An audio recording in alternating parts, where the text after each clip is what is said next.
Hi, this is Doug from QuietSpeculation.com, and today I'm going to be showing you how to use our editions search on Trader Tools, and also showing you how to use the filters to find some pretty cool ways to look at sets and editions of cards and go through your collections more quickly. So, I am at our Trader Tools page, and you can get to that by going to QuietSpeculation.com/TraderTools, or you can go to our site and go up to this light blue banner at the top and click Trader Tools, or you can go to our short link at mtg.gg and you'll be able to go here. Now I'm logged in as an insider, and if you're not an insider yet, don't worry, you can still view things by editions. You won't be able to view it by blocks, only insiders can do that, but you'll still be able to get a lot of functionality out of this tool and maybe whet your appetite for unlocking its full potential. So let me show you how we can search by editions. Go up here to the dark blue banner here and click editions. You can go here and scroll through editions. So let's take a look at Journey into Nyx. Now, one thing to be aware of is that we already have a preset filter, which is that it will only show buy list prices that are $1 or more. It helps separate the wheat from the chaff, but all that stuff can be quickly adjusted, and I'm going to show you how to do that in a little bit. But first, let's view the edition here. It'll pop it up, and you'll see we can extend this out to 25 cards. We have 12 entries here. It's all organized alphabetically here, but if you want to organize it in a maybe more easy way to understand, you can click, for example, on buy list price here, and it'll organize it from either low to high or high to low.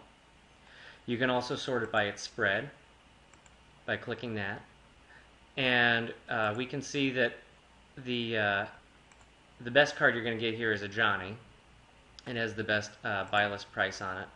And that the card with the best spread is actually Keranos in here, so that means that it has the closest buy list price compared to retail. So that may be the best moving card out of here.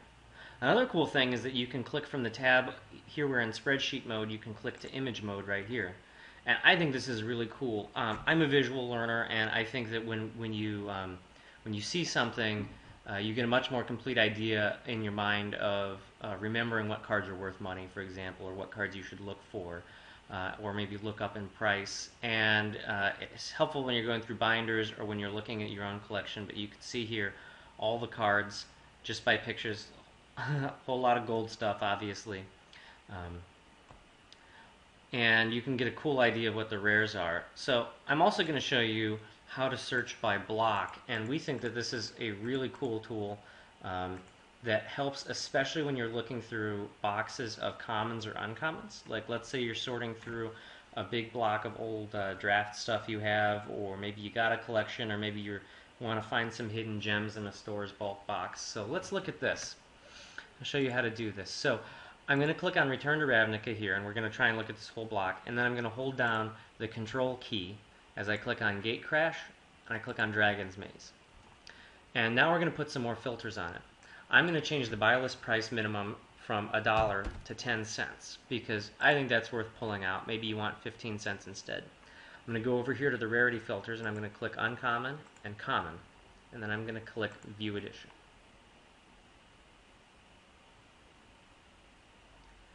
And here we have the whole set. I'm going to extend it out as far as I can, and you can see here all the commons and uncommons that are worth more than 10 cents.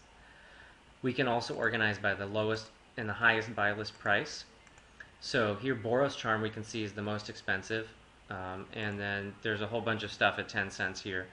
How do you remember these things? Well, when I'm going through a set, I want to, again, use the images, and then I can scroll through this, and if I'm looking at an entire block, I can get a really good idea of what cards are worth something. Like, I wouldn't know that Alpha Authority, for example, was 20 cents, or Wasteland Viper was 16 cents, without checking in Trader Tools. And, it may not seem like a whole lot of money, but these are things that you can pull out. You can put them into buy list orders you're already doing.